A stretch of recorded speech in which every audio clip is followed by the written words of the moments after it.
Hey, what's happening, everybody? We are on the Fastlane to WrestleMania 37. The Job Guys, Nick and Ryan, with you after Fastlane. And Nick, I know you remember this. This show is getting a lot of praise for the matches tonight. High praise for the last couple matches. But the Fastlane to WrestleMania reminds me of a promo cut on Nitro in 1997 in Saginaw, Michigan, by Kevin Nash, talking to Roddy Piper and Ric Flair when he's like, yeah, you paved the road for us, but this road is full of potholes. You were there, so I assume you. But yeah, that was leading into their Slamboree pay-per-view matchup.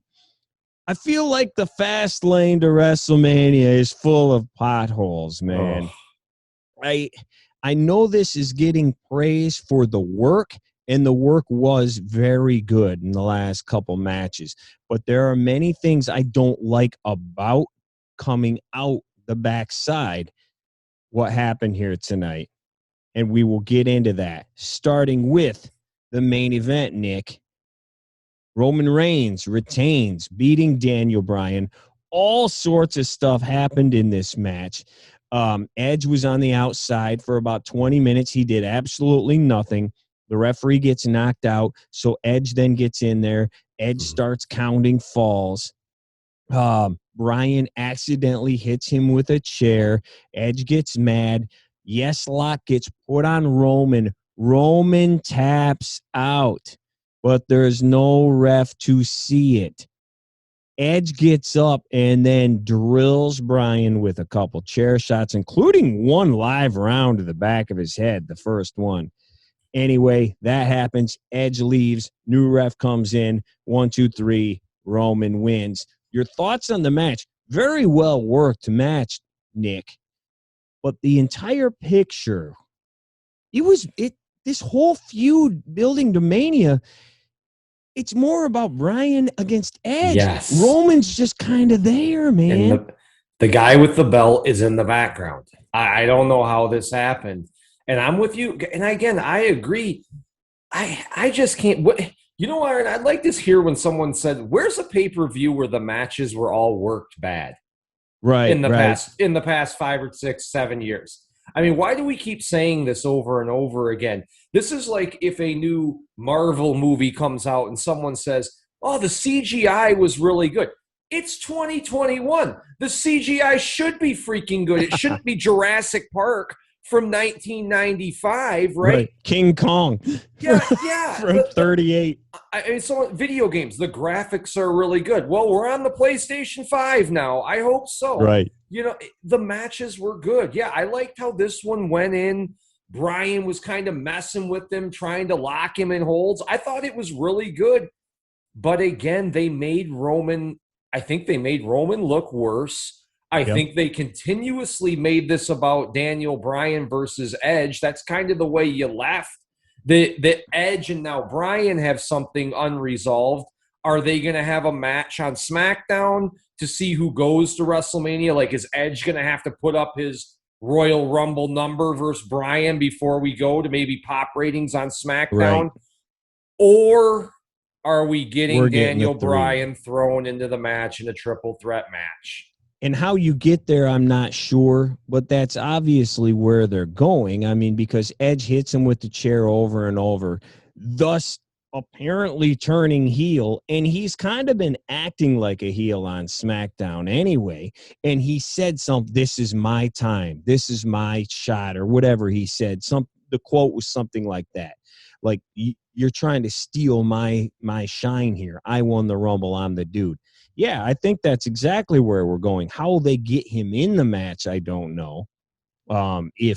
If whoever the authority figure is this week decides, hey, you hit him with a chair, you screwed him, he gets in the match. If it's that simple, I don't know. But I mean, you gotta assume this is a triple threat now, right? I mean, you have to assume that.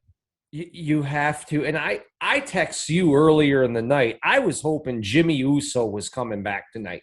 I was hoping Edge would keep Jey Uso at bay, in this heated moment. He takes out Jey. It looks like Daniel Bryan's going to win the match, and then Jimmy comes in, screws Daniel Bryan, because I didn't know what they were doing with Bryan. I thought maybe you could dig up Kane. I know I'm not a big fan of Kane, but maybe you could do Hell No, right, Hell Yes, or whatever they're called, versus the Usos at WrestleMania. Maybe Jimmy's not ready. That's why he didn't come back. Which is shocking because it's been almost a year. I'm surprised. Right. Yeah. Right. And I thought they were going to do something along those lines. I don't want a triple threat. It seems like Daniel Bryan's going to be the scapegoat at WrestleMania.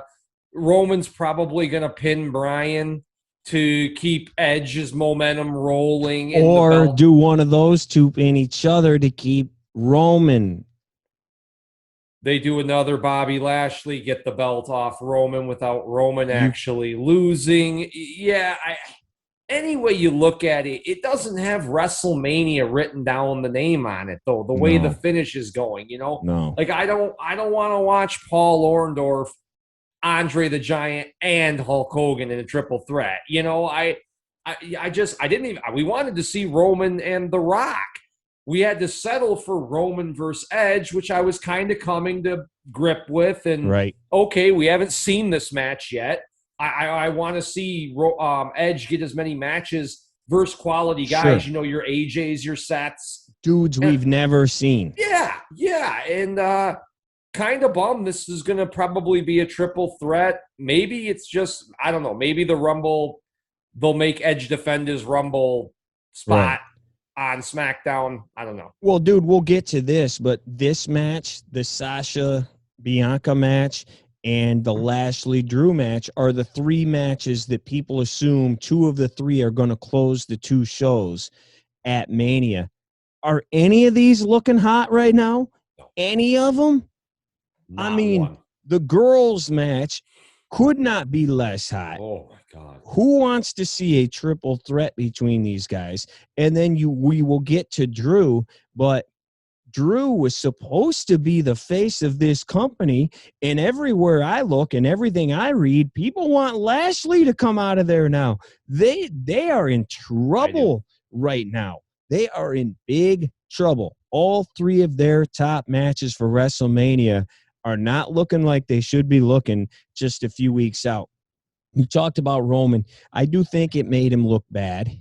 He is a heel, so he is supposed to look bad. He's supposed to lie, cheat, steal. He's supposed to, right. He's supposed to do, but that's not this character. And earlier in the show, he broke out of the yes lock. Bryan re-put it on in the middle of the ring. Roman powered out of it with his hands, then picked him up and powerbombed him in the middle of the ring. Where did he find this strength? And I wrote down, this is huge. Nobody helped him here. He did that on his own. He's been getting far too much help. Oh my gosh, this makes him look strong. They go and they do the exact opposite later. Jey came in. Jey kicked Edge. Jey kicked Bryan. And then we told you about Edge at the end with the chair shots. And he tapped. And, he's not the first heel to ever tap during a match, and the ref didn't see it or anything like that. But, again, man, it just kind of makes this character less than. And going back to Drew, how hot he was a year ago, how hot he was 6 months ago. Look how hot he is today. Not all that hot. These little tiny details make you less than and less than and less than.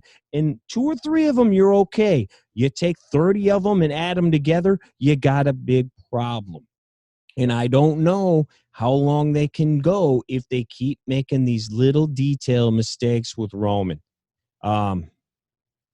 And then, another reason I didn't like this match at all, we're going to put Bryan in the title match, allegedly or apparently. Then why did they have this guy lose constantly for the last few months, especially since the beginning of the year? Yes. He just started heating up again the last few weeks. He was terrible for a couple of months. I don't think he has a winning record, Ryan. I don't think he has a winning record this year on television. Well, he probably does now, but he didn't. Yeah, he didn't. You're right. I mean, this guy was Jey Uso beat him a bunch of times. I mean, everybody was beating this guy. And now all of a sudden, they're telling the story about what a ring general he is today. And he's doing all these submission holds that no one's ever seen before. Like, yeah, I just saw everybody beat him a couple weeks ago. You know, and so coming out of that, you can give me a 4-star match. And Keller gave this 4.25 stars. It was a great match. But when you look at Bryan, when you look at the overbooking, when you look at the result of this match is probably going to be a triple threat, I don't care how many stars it is. I don't leave with a good taste in my mouth because now I'm going to get something I don't want, which is a triple threat match. Right. And is a match basically between Edge and Bryan, not Edge and Roman, not Bryan and Roman, which would have been cool going back a few years. Bringing some reality in. Yep. I think we saw tonight Edge and Bryan Bryan and Roman could have worked a good feud, could have worked a good angle going into this pay-per-view. So. Yeah. And with the history, I think the fans would have got into it. You know, especially the internet people. Yeah. They really would have got into this. And now it is. Roman Reigns is the back piece in this. I can't believe this. Right. He went from the hottest guy in the industry to a guy that's in a match between Bryan and Edge. That's how I see it. Two guys that have been retired for the better half of a decade. I guess we'll hope to see how this turns out. That's all we can do right now. I'm sorry. I don't care how good match this was worked.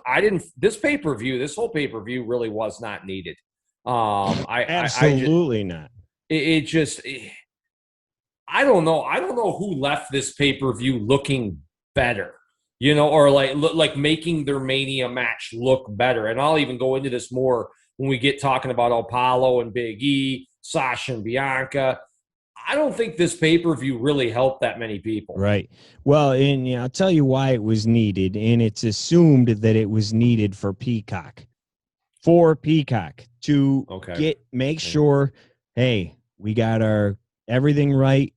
We're up. We're running. Everything's cool because they didn't want to go in blind. Well, that didn't go well either from what I was reading online. Well, myself, and that's why I brought it up. I missed the first hour of this thing because my network would not let me in on my phone, on my Fire Stick, on my computer. It would not let me in. And it kept saying, we have moved to Peacock. Go to Peacock. All right. Well, I have Comcast Xfinity cable, which means I'm supposed to get Peacock for free. Well, then that was another 20-minute process getting it to understand, hey, I'm a Comcast guy. Finally. And it kept saying, yes, you are. You're a premium member. You're a premium member. But it wouldn't let me watch. When I went to click on it, it said, get premium to watch this. Anyway, it finally worked out. And what is the first thing I see when it finally starts playing? Two things happened at the exact same time, Nick Hortz. I see Drew McIntyre's face in a close-up. I knew you would hate that. And I get a text at literally the same exact time that says, you're probably going to be happy that you're not seeing what I'm seeing right now. That was for me. Drew McIntyre. Braveheart, you mean? Yes. Yeah, I'm sorry. William Wallace fought Sheamus tonight. He has been gradually going. And tonight, he goes full William Wallace, except for like having half white, half blue face paint. He kind of got like I don't know, like what do you call those things? Smurf look? Yeah. And it looked really bad at the end of the match, too. Like it was like tie-dye looking. Yeah. They tried to make him like cool Braveheart. I'm sorry, Nick, and this is another thing. This was another very good match. but there were This was numerous a good things match. in this match and coming out of this match and going in that make me, I don't care how good of a match it is. Starting with Smurf Boy coming out here. They've been doing this. This is what I don't understand. Drew McIntyre got over without the sword, without the kilt, without all that crap. He was huge. Then all of a sudden, what? November 7th hit, and Vince woke up and decided he needed to be William Wallace. That's like Hulk Hogan after WrestleMania 1. You decide, yeah, you know what, this red and yellow, yeah, no, how about you put on a suit of armor or something? You just totally change his gimmick. And, Nick, since we're on this Braveheart thing, most people think that's a very cool movie. You know, like it's a favorite movie.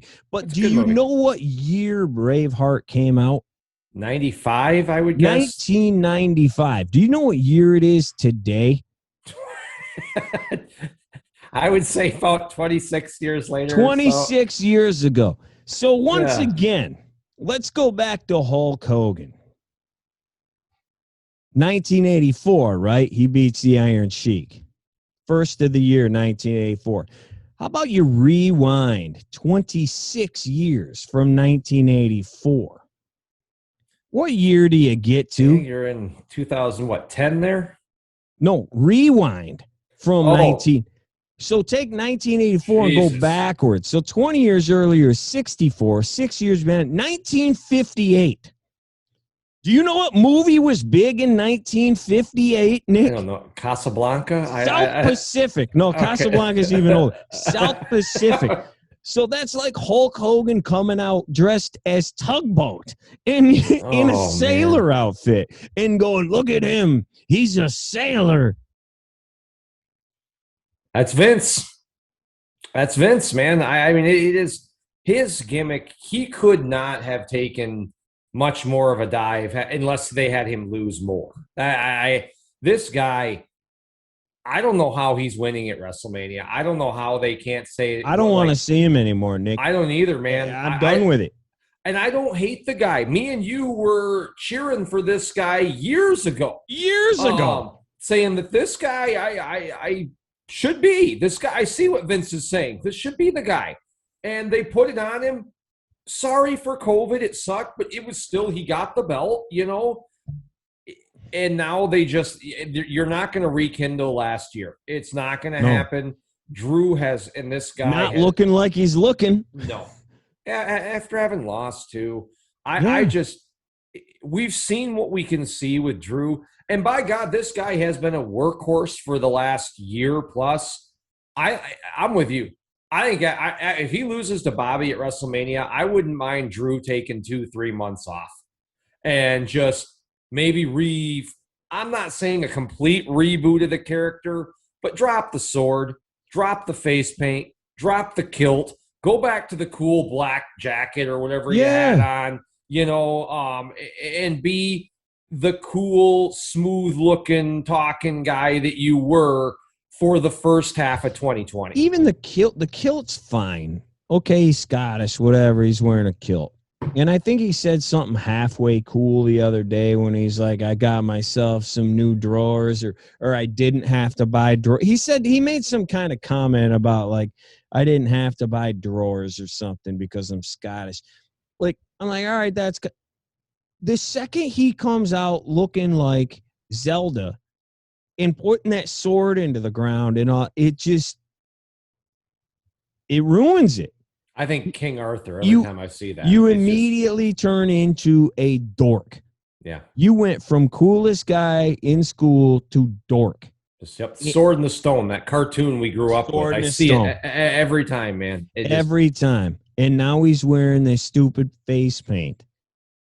It was so bad. Yep. It was so bad, dude. Like, I'm sorry. And the match was bad. Like you said, the match was good, but I mean, again, did anybody going into this really think Sheamus had a prayer in the pit of Hades out there to win this match. I mean, Right. this was just another. You can go down this card, another not needed match. I mean, we've seen it.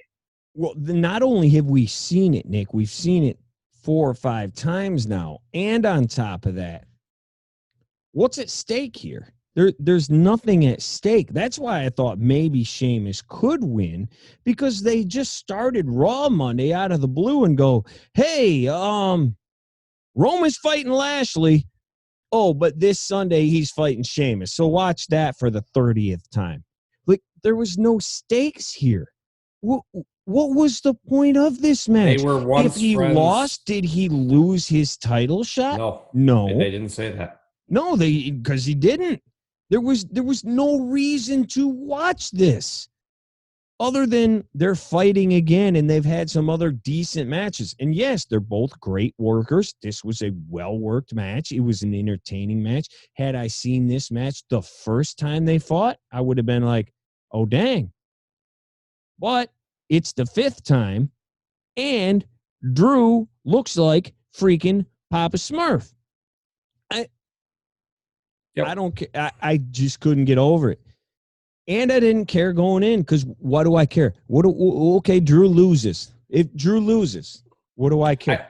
I'm not. Why do I care if he loses? Because you were supposed to care, I guess, because they were friends a long time ago. That was the first time. Yeah, and that's what the whole promo package that they did on the show was. That's what I was supposed to care about the first 8 times they fought. I just don't understand the point here. And it goes back to your point, then why did we even have this pay-per-view? Well, we had this pay-per-view so Peacock made sure they had their ducks in the row. Which that didn't work either. Only reason they had this. And fantastic work, Peacock. You know, WWE has only had this network for 7 years, and they figured out since 7 years ago how to be able to watch live things and watch them back. Oh, if you don't start watching until 7:30 for a 7 o'clock pay-per-view, you can go back to 7 and watch it. 7 years later, you're NBC. You haven't been able to figure that out yet? You couldn't rewind this show. You couldn't fast forward this show. When I turned it on an hour late, boom, that's what it was. This is all I got. And I couldn't do it. You're NBC, man. This is 7 years after. Stephanie McMahon figured this out 7 years ago. You can't figure this out? And I'm not in the boardroom or anything either for WWE. I don't know how this went down. Maybe don't switch the month before WrestleMania too. Maybe don't freaking take your whole network down and do this. Maybe when somebody gives you $1 billion and says, let's do it. I guess I would just maybe, because right now, I mean, how many people... Well, the good thing is nothing happened. So the people that missed it didn't miss anything. So I guess there you go. I mean, now let's just go to the exact opposite. Freaking cartoon land here. Orton against Alexa. I don't think anybody's surprised by anything that happened here. We know Orton is not really going to pile drive Alexa or anything. I think we all expected the Fiend to come back. He did. The way he came back, and then the entire presentation of the match. Orton gets in the ring, immediately starts coughing and choking. Alexa gets in the ring and all of a sudden starts throwing flames toward Orton. For the millionth time, why don't you just light him on fire then? If you have the power to shoot fire and make fire happen, either you have the aim of a stormtrooper or you light this guy on fire and just be done with it. Since you can just make fire up here, why don't you do that? She didn't. My big question here, though, Nick, is we've seen this through the years. What's going on under the ring in the WWE? You're in an arena, let's say, WrestleMania is going to be in Tampa where the Bucks play. it seems perfectly fine. Like the 50-yard line during the Super Bowl didn't look like it was a problem or anything. Or had a connection to hell. Yeah, but then once you set that ring up, all of a sudden it's like Scotty is beaming up Satan through the ring like it's some sort of devil transport, that there's evil under that ring. Dude. You know, back when I started wrestling, there may have been like a hammer under there, or Jimmy Hart would try to hide under there, or maybe a ladder or something. No, apparently it is a transport straight to hell. I didn't know if you were aware of that, Nick, but I just wanted to let you know. This was awful from the start, and I agree with you 100%. I even thought, anybody else think Orton running at Alexa and hitting the post, that looks so like Orton looked like a clown. It was so bad there. And then when she shoots the second fireball, I hope people go back and watch. One of the announcers said Orton blocked it. He blocked it. He blocked a fire shot. Okay. With so what? And then Michael Cole says, what has Alexa brought back to life? So he was dead. Right. But now Alexa brought him back. Has this power. Everything. The scene cuts with Alexa pinning him, and because he got Sister Abigail, and you got the Fiend standing over looking down at Orton. And it cuts away and you go, why didn't they get their revenge now? So they just walked away from Orton after that? They just left Orton after everything Orton's done? They just walked away and they're going to wait for Mania. I didn't even think about that. Yeah. They're going to wait for Mania. What happened after she pinned him? They just went to the back then? It's the same thing as the match. Everybody in the back was like, hey, man, are you okay? Yeah, you look hurt. Wow. You don't look good. But you're walking. It's as bad as the match. Remember when Orton went off and he had the match with Alexa and you didn't know if he burnt? And we were supposed to believe Orton was going to be held in a era of suspense or right there until next week or something. And we had to wait a week to find out if murder was committed. That's the same. I don't know why they left him. I don't know. It just, everything was so crazy here. I don't ever want to hear anybody rip on Papa Shango or anything like that again. I'd rather watch Papa Shango. This is Papa Shango, though, with him drooling blood or black stuff, whatever, out of his mouth. Dude, yeah, that is a great point. I didn't even think about that. So when they leave and go to the video package for the Bryan and Roman match, what happens? Does Alexa and him just walk to the back or skip to the back and they go back there and do they start clapping? Do people clap? And how you been, man? Orton tried to You look kill like him. You got a bit of a tan. Well, are you okay? It's ridiculous. It's he's come back with all these burns on him. He's melted. And again, we've done this before. The burn thing doesn't work because eventually Kane had to take off his mask, and we're like, oh, he's not burned. Right. And then they tried to sprinkle some charcoal on Kane. Remember that? And then his face, you were like, what in the hell? These don't work. This whole gimmick has never worked. This match was, if it was a match, this segment, you should say, was terrible. Yeah. I don't even know what to say. I cannot see how anybody is still behind this Fiend gimmick at this point. I don't know. I mean, it's losing people left and right, and I could sit here and rip on the Meltzer Awards all day long, and I think the people that voted for that would have put worst gimmick, worst this, worst that, would have been all WWE stuff anyway. Sure. But it is telling that every single worst whatever was the Fiend, just like our show, and I'm sure same exact thing. Click on it. I'll put it right here. Take a click on it. But if you didn't see this, if you're just watching us, Alexa and him came out. Alexa had like a firewall come up. He tried to charge her. A firewall came up. Then they got outside the ring. She made a lighting grid like she's the freaking emperor, in freaking Return of the Jedi, a lighting grid, and falls right by him. Then she does shoot a fireball, which the freaking idiot goes, he blocked it. Again, what is he, Mega Man? What's he got a like? What is this, a Mega Man 2? And so then he's standing there. It's a great game. And a hand comes through the bottom.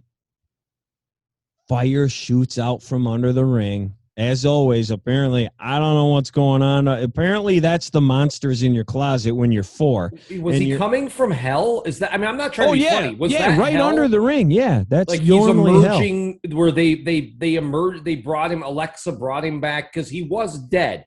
That's what we're playing at, right? That's the.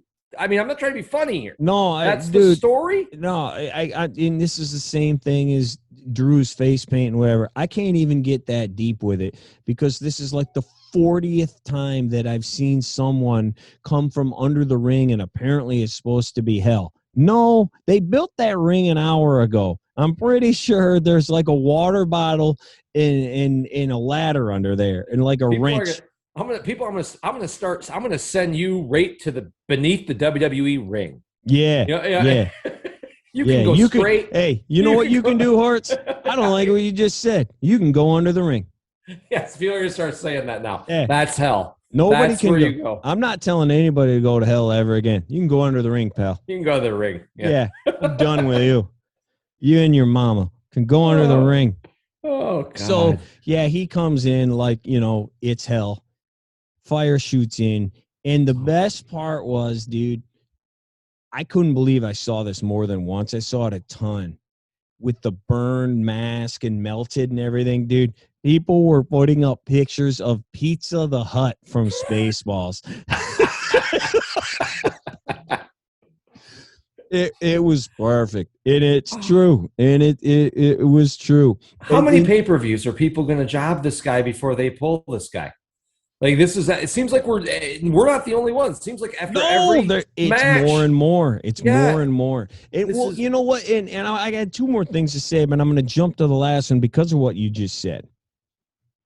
I like Randy Orton. You and I and our boy Ed have been on the Randy Orton bandwagon since day one. Since the arm was at 39.5%. 31.5%.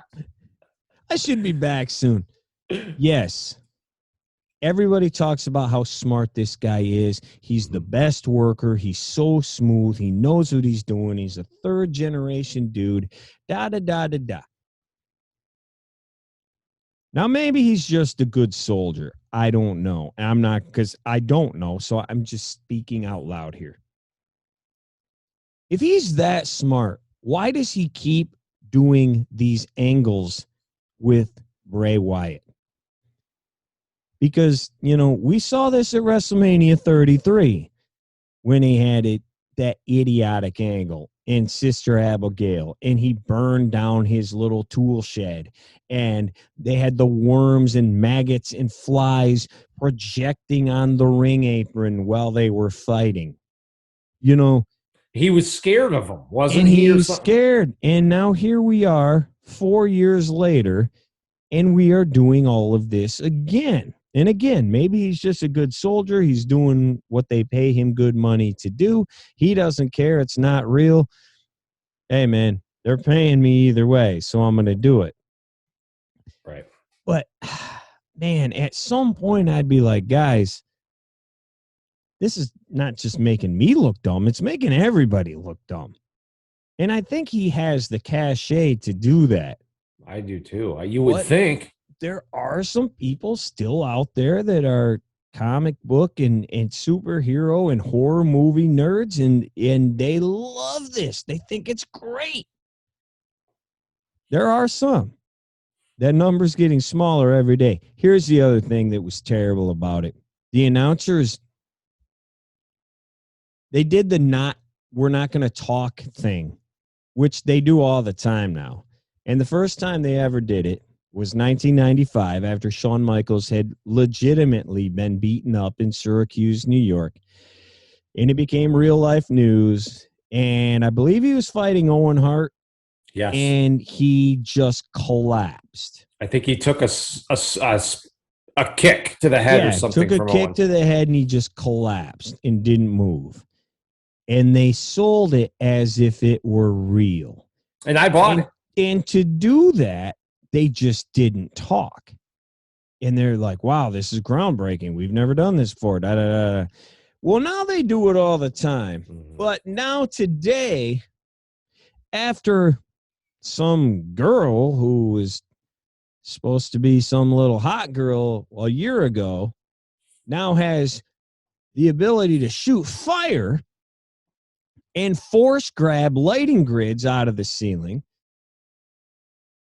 after apparently hell came from Hades to Tampa, Florida, or excuse me, St. Pete in the Tropicana field. Apparently hell moved to right there. And a man pulled his hand out and fire shot up out of there, and he came back from the dead and all that. You know, we want to not talk to make it seem real, to really push that this could have happened. They decided to use that tactic for all of this today. The man back from the dead, shooting fire, girlfriend, melted face, Pizza the Hut guy. It's ridiculous. I don't have anything more to say on this, right? I don't want to see this anymore. I don't want to watch it anymore. And hopefully it ends at WrestleMania. I doubt it will. No, because he's been gone. He hasn't wrestled. Yeah, this is just awful. This could not be worse. I mean this. And again, and it's going to be, though, because now we have to watch him fight. And you sent me, I think it was, I don't know who tweeted, imagine someone's turning on the WWE for the, even a fan who had been gone for 10 years or somebody just, WWE's on Peacock, man. Let me check this out. And they click on here and they see this. They're done. They're not coming back. You're not getting that person. They're going to make fun of this. This is a negative for the product. We keep saying that every time he comes out. This is a negative for the overall product. You are losing fans with this, or at least turning possible fans away with this. Right. And the fans that are going to like this are never going to leave. Right. And the fans that are going to like this will because they're never going to leave, they're going to like anything. So don't give them something so polarizing. And last thing, and we have said this in months past, she does a good job with what she's doing. Sure. But what a freaking waste of Alexa Bliss, man. It is. I mean, this is a girl that you and I both think is the most talented girl. And don't give me, she can't wrestle. She's not Charlotte Flair in the ring, right? She's not Sasha Banks in the ring, but she's a billion times Sasha or Charlotte on the mic. And she's amazing. Charisma. She's amazing on the mic. So if you like her in this, don't tell me she's not good otherwise. Right. I think she's the most talented, charismatic female they have. I think she's the most talented. You guys say those ever. I think she's the ever in the history of the business. I think she's the best female overall wrestler when you're combining charisma, work, in-ring work. I know she's not the greatest, but whatever she doesn't beat you on in ring, she's way better on the mic. Well, just flip-flop them. If Charlotte and Becky and whoever are up here in the ring, well, they're down here on the mic. Right. Flip-flop them. She's closer than that. She's closer to them in the ring than they are to her on the mic. Right. And that's not saying she's Steamboat Savage, but she's better than they are on the mic. No question. In the ring, no question. Yeah, and she's just been wasted in this nothing garbage storyline, which she does great doing, but that's like watching De Niro and Bad Grandpa. Like, who wants to see Robert De Niro and Bad Grandpa? Great actor in a terrible movie. There you go. That's what she is. So that was the main stuff from the show. Let's quickly, Nick, go over this other stuff that happened. We've mentioned a couple times. This was the probably next biggest thing, just because it could be a closing match at Mania, one of the two nights, and it's the opening match. Nia and Shayna, women's tag belts against Bianca and Sasha, which we've seen a couple of times now. It was exactly what we thought it would be. They start arguing. They do the classic. All of a sudden, the only time tag teams, ever argue is about when they're going to break up. And well, they always started it. Look, they always sell it. Sasha and Bianca are working really well together, and it looked like Nia and Shayna were having the problems at the beginning. And then okay, these two are retaining. The other two are going to have some problem at the end. Well, and once again, I believe this is the third time. It's possibly the fourth. Sasha takes the pin in this one. You've now had your champion beat twice in the last 2 or 3 weeks, and I believe Bianca's been pinned at least once, if not more than once, and she got beat by Tamina, of all people. Not even like somebody who's anybody. You got beat by the biggest job girl on the roster. This is how you're pumping people into wanting to watch your match. How about you make them both great? Yep. All these idiots who sit here and tell me, yeah, Mr. Perfect should have beat Hulk Hogan at the Royal Rumble in 1990, and this should have happened, and that should have happened. Well, if that would have happened, then we'd be looking at this situation. No, Hogan Warrior was huge because they were both at the top. And they both hadn't been pinned. Larger than life. The last time Warrior had been pinned was the Mania before versus Rude. And cheated. And cheated. And Hogan had never been pinned or beaten or whatever. And he did actually lose to the Genius, which it shocked the world. But you keep them both strong. And instead, they're not only looking weak, they're like losing. They're straight up losing. This whole match stunk to me. I didn't like the match. Their meltdown, Sasha's got the hold, I think, on Shayna Baszler, okay? And she's tapping her, like, going to get her. She sees Bianca dive over her to make the save versus Nia Jax. Nia Jax punches her into Sasha, and Sasha's pissed. I don't understand. Like, you saw her. You watched it happen. Nia was coming to break this hold up regardless. You weren't getting it. Bianca was coming. I don't understand. It just doesn't. It's like the same thing when they do these now when the accidental punch comes back. With replay, you replay everything on Raw 45 times. Well, that's the Edge finish tonight. Right. I just, how can someone stay mad when you can go back and watch replay? Because it's like they don't have access to this. Right. They don't have the network, or they don't have the network. They're on Peacock. They don't. They can't rewind. So maybe that'll be the excuse. Well, it's on Peacock now, man. I wasn't sitting through 3.5 hours. Right, but I don't know. They slapped. Sasha slaps her and walks away. That's supposed to pump me up. This has been the least charismatic, intense build of any title feud I think we've seen in a while. This is real bad. It's just I don't. And they had a real chance here because there are a lot of Sasha marks out there that will like her. Like I compared her to Beyonce a while back. Like you can't say anything about Beyonce and the Beehive comes at you. Sasha has that. And, she can wrestle. And Bianca is someone who people want to see. They want to see her come up. It's two fresh faces for the most part in the title match. Yeah. I know Sasha has been there before, but never like this, never a one-on-one match like this that I think people really, really, really cared about. And for the first time, you had two African-American ladies going at it. And that means a lot to a lot of people. And they have downplayed this, man, and made it a clown show. And then Reggie's involved in this for no reason whatsoever. There's zero reason why he should even be there. Like Well, I'm hoping now they it's have over. botched this so bad. Yeah.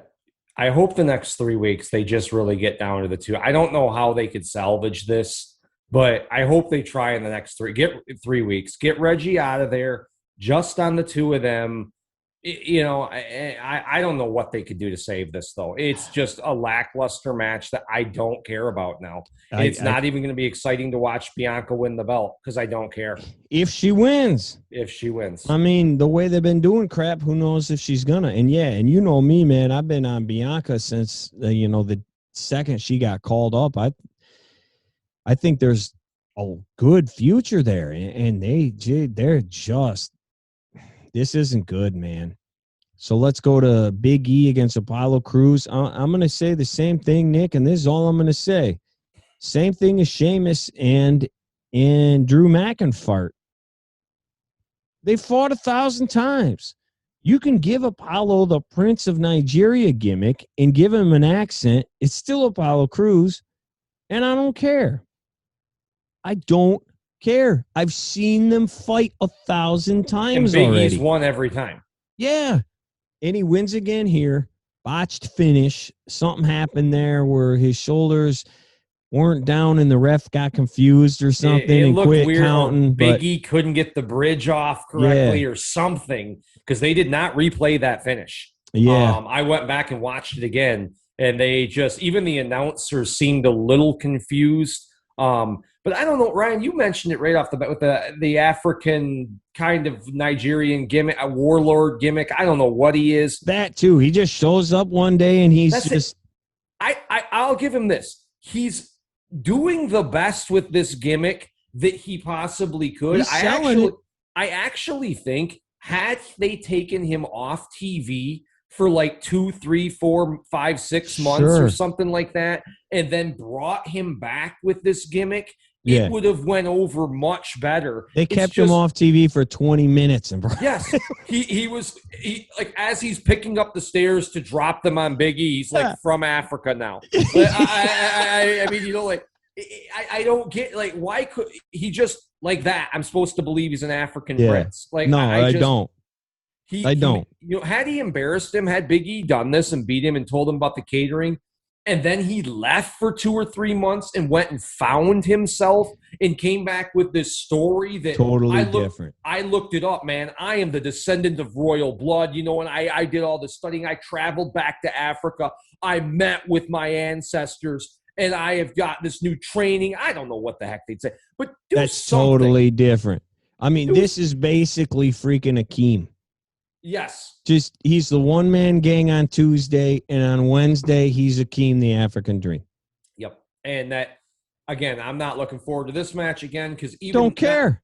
Now, even if Apollo wins, I'm like, which he will.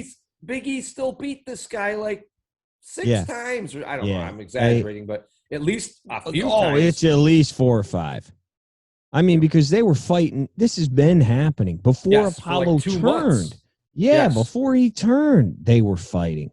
Why am I paying for this?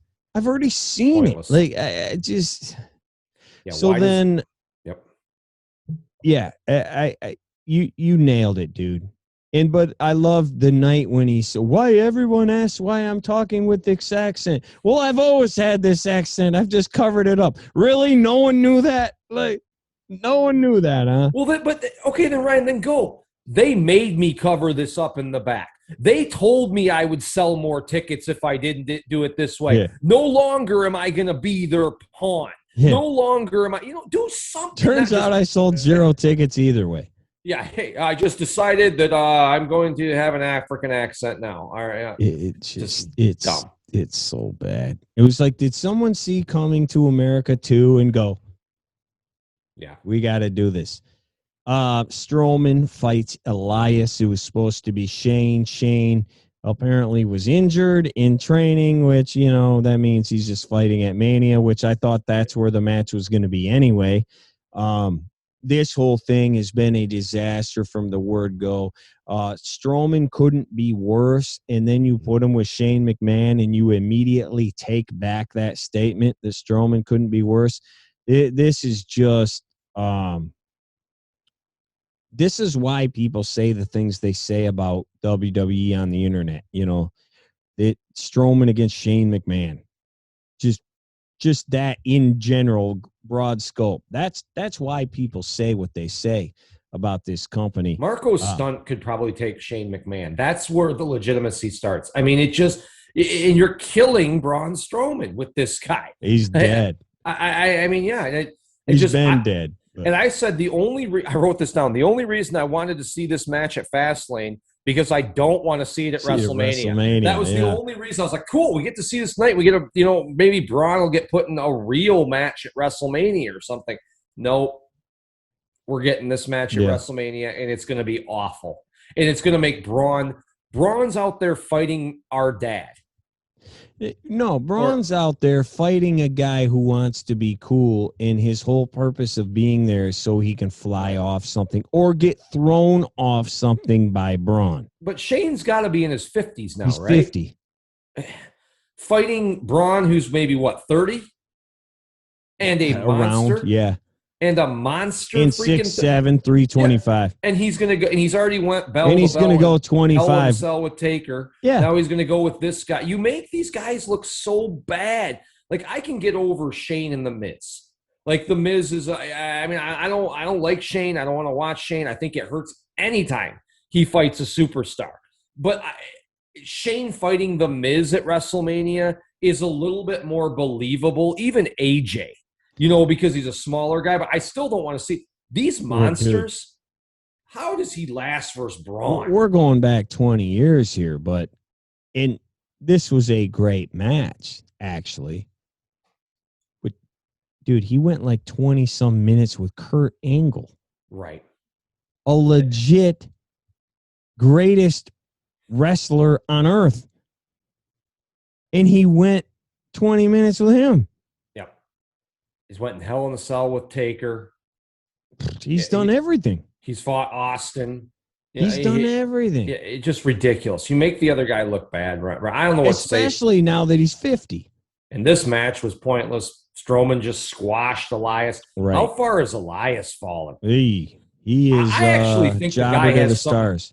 I think the guy has something there. I think he can talk a little bit. He can talk for sure. And they never did anything with this gimmick. Me and you said this. Dead end gimmick. Yep. We said this is where are you going to go with this?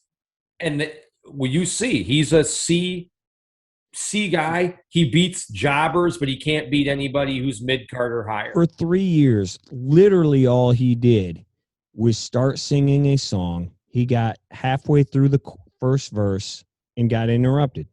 Yep. That was all he did. And it's basically all he does now. He can talk. He's got a good look. He's just in a dead-end gimmick, man. Yep. And now, I mean, you can't – I mean, maybe you could turn him into something else, but that's going to be hard because he's been around for a few years now. Yep. Like 4 years, I think. All right, lastly, this is the middle of the card, but we already took care of the final 3 matches. I saw somebody say, wow, this should have been a dream match, and it was given to you with zero build on a throwaway pay-per-view before WrestleMania. They set it up Friday night. Got to tend to agree. Yeah. Seth Rollins against Shinsuke Nakamura. They're fighting because Seth's going to fight Cesaro at Mania, and, those two were boys and everything. So, real good match again. Another great worked match. Seth wins in like 13 minutes. Clean. Yeah. As he should. Yeah. As he should if he's going into Mania against the other guy. But a good match, but it's just like. Why do I care? Yeah. It's just a match.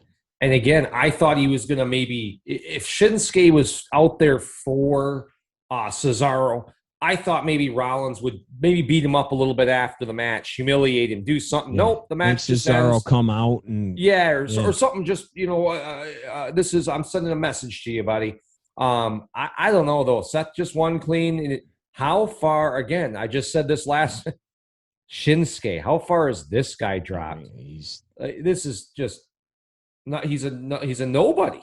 Yeah. This is a Royal Rumble winner, main eventer at WrestleMania. to a curtain jerk guy that's no bigger. He's Elias, same as Elias. He just, every now and then he'll win 1 or 2 matches, and they'll be like, "Oh yeah, we're gonna put," just to let someone else beat him, and then he's back to his. It was like 2 months ago that it looked like they were going to go with him again, and then they pivoted and they didn't. Yep. They pivoted and they are now going with Cesaro. It looks like over Seth, but you can say with all these guys. I mean, again, I'll go back to Drew. Look at Drew, man. Right. I mean, a year ago, this guy was as hot as could be, man. And go ahead. He just, little mistakes. Next thing you know, people are like, I like Drew. Drew's cool. Like, that's the way they react now. Or they go, yeah, what's with the sword? Mm-hmm. I mean, just little mistakes, and it doesn't take much. And people's attention spans nowadays in the world we're in, you got to bring it every night. If you don't, I'm on to the next, man. And for Drew, it's Lashley now. Overnight, all of a sudden, everybody loves Bobby Lashley. Like in the last month, everybody loves Bobby Lashley. But that's the world we're in, man. And you miss your window, or you make one little mistake and that door slams on you.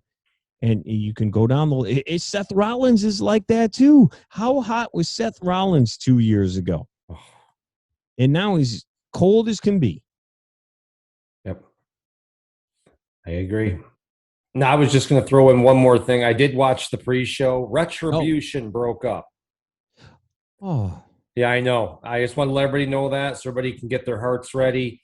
Mustafa Ali lost to Matt Riddle in an IC title match. That was a terrible worked match for all the people are talking about. The match was awful if you go back and watch them. A lot of mistakes. It was sloppy. Didn't look good. But, then he gets in the ring. And I wrote their names down because I forget them all. I guess Teabag. Reckoning and Slapjack walked away. Oh. And then the other 2 big dudes, Mace and T-Bar, choke slam Ali, and Retribution apparently is no more. Oh, my gosh. I know. Probably should do a whole show on that. So do you think then maybe we'll get a 4-way with Roman, Edge, Bryan, and Teabag? I hope so, man. Yeah. That'd be way better. That was the only other one. I did catch that on the pre-show. And I was going to say, how bad is it when your IC belt and the group that you created this summer, the IC belt and their breakup are both on the pre-show? Well, I'll tell you this. Yeah. I'm surprised they're even on that. Because me too. This has been that bad. I can't believe they've gone this long. I'm glad they're breaking them up. I can't believe they even gave them TV time. Yeah. Let alone pay-per-view time. Hopefully these people can recover from this horrible gimmick. The other guys will definitely recover a little bit because people liked them in NXT. Nia Yim and Dominic Dijakovic, people liked them. And so they're going to give them a pass. Like, all right, this wasn't you. It was them. I'm glad if they go back, all of a sudden they're in NXT tomorrow and D-Jax is back. I'm like, oh, yeah, that's my guy. Okay. But, yeah, maybe not. What a disaster. What a disaster. Nick, let's wrap this thing up, man. We are 3 weeks away now. WrestleMania.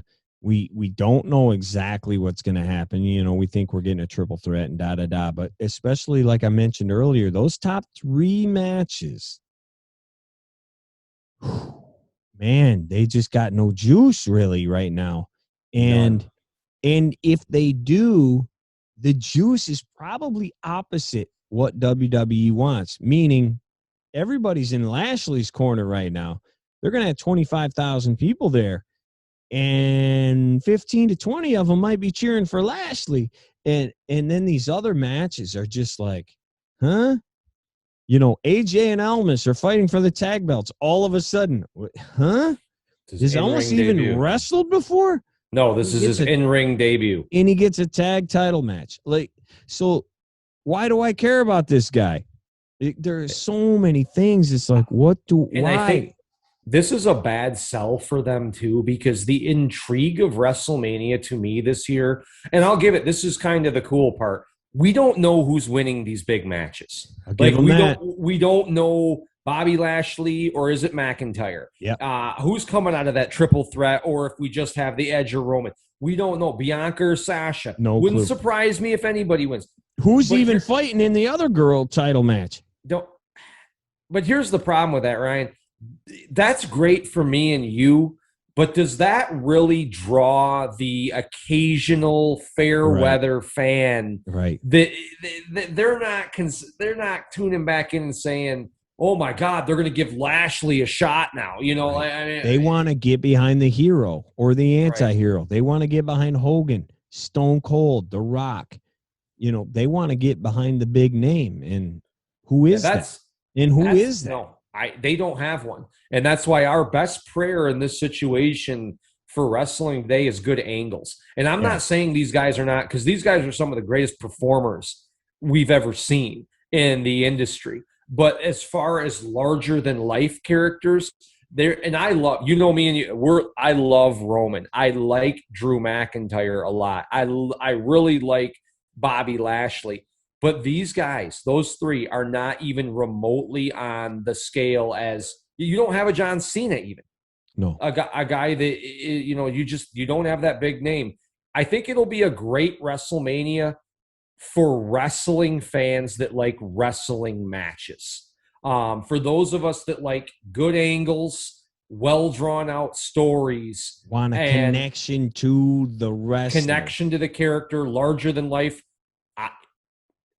I don't know that we're going to get that. No, I'm telling you, we're not going to. I mean, yeah, we're definitely not going to. It's going to be sad, actually, because again, man, and I'll use tonight as an example. You know, Wade Keller gave the main event 4.25 stars. He gave the Sheamus Drew match 4 stars. He gave the Naka and Seth match 3.25 or 3.5, something like that. And they were all great matches, but I could not have cared less coming out of them. And there were too many other problems for the 90th time going in and coming out that made me go, yeah, but. Close with the same thing. I don't care. That's like, no, hold on. That's like the Lakers winning last night, but you found out LeBron's out for a month because he's injured. Right. That's what that's like. Well, the Lakers beat the Pistons, but LeBron's out for a month. Yep. There'll be good matches tomorrow on Raw. There will be good matches this Friday on SmackDown. There will be good matches this Wednesday on Dynamite. Hell, I've been watching them. There's some guys who can wrestle on Impact. You know, they're not. Rich Swann can wrestle. Yeah. Don't care. But he can wrestle. Yeah, he's a good wrestler. I'm over the excuse the match was good. Right. Oh, I don't care. All the matches are good. Right. You know, I don't care. I know, dude. Anything else about this show before No, I don't want to see this show. I don't see any reason for anyone to ever watch this show again. I'm not saying it unless you like good wrestling. There's nothing here though. There's no substance. There's no big angle. There's no big marquee moment that you missed. Like, I mean, if you miss this pay-per-view and you're watching tomorrow on Raw for the first time since last Raw or since SmackDown, what's going to be your big shocker? All right, Nick. Appreciate it, man. More Mania coverage is coming. Thank you once again. If you have different opinions, if you thought this was great, no matter what, if you love The Fiend, please let us know why, because I would like to crack into your brain to understand how you think this is good. Please leave us a message. Give a like, give a share, give a subscribe, give a whatever. We would appreciate it.